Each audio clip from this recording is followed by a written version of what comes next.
time to get a check of weather with Nebraska Extension's Eric Hunt. Eric, the summer furnace was certainly cranked up early this past week, but we did see some cooler air greet us midweek. What's on tap over the next 7 days?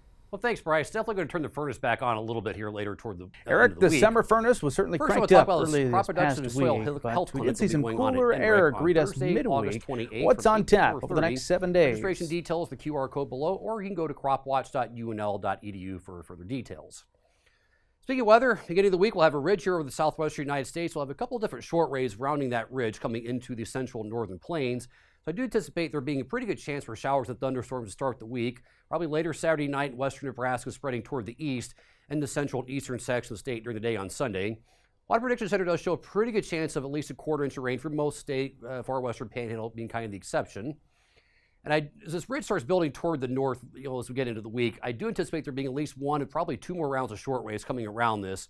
So we might have a little chance of storms across portions of central Nebraska on Monday, and there may be more potent shortwave coming into the northern high plains and central western corn belt as we head into Tuesday and Wednesday. So I do anticipate there being a chance for showers and thunderstorms to develop in South Dakota and central Nebraska and slide their way east-southeast into the I-states as we head into Wednesday morning.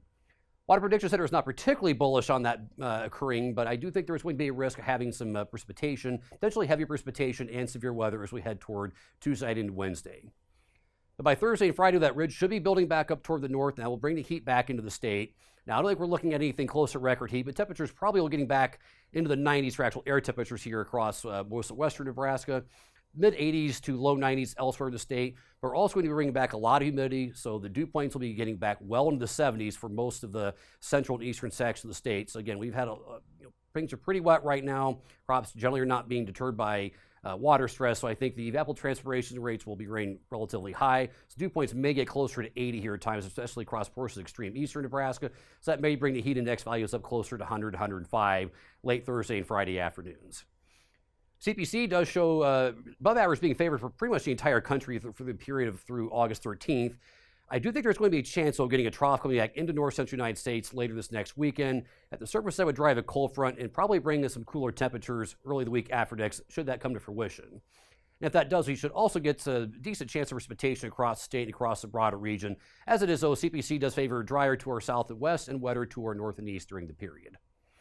Looking a little bit deeper out there, the European model does show warm favored for the week ending August 20th. For this 7-day period, we are maybe going to be having some more ridging prominent here across the north central portion of the continent. That would keep us relatively warm, but also keep us relatively dry if that comes to fruition. Now, a lot of years this will be a problem, but just given the fact we've had a lot of precipitation across the north central United States, including pretty much the entire corn belt with just a couple of exceptions so far this summer. Matter of fact, we've had over 20 inches of rain here near Albion so far this summer. Widespread portions of Iowa also have had significant precipitation so far this summer. This is being reflected in health of the crops. So this quick dry is really kind of a measure of short-term vegetation stress. And these are the ratings, good to excellent on corn and soybeans. So again, very, very good ratings for pretty much the entire north central region of the country right now on corn and soybean. Soil moisture generally pretty good. The exception being kind of here across portions of western Nebraska. We've been kind of sneaky dry of late. And this is the temperature and precipitation round for the week ending July 26, 2025. Back to you, Bryce.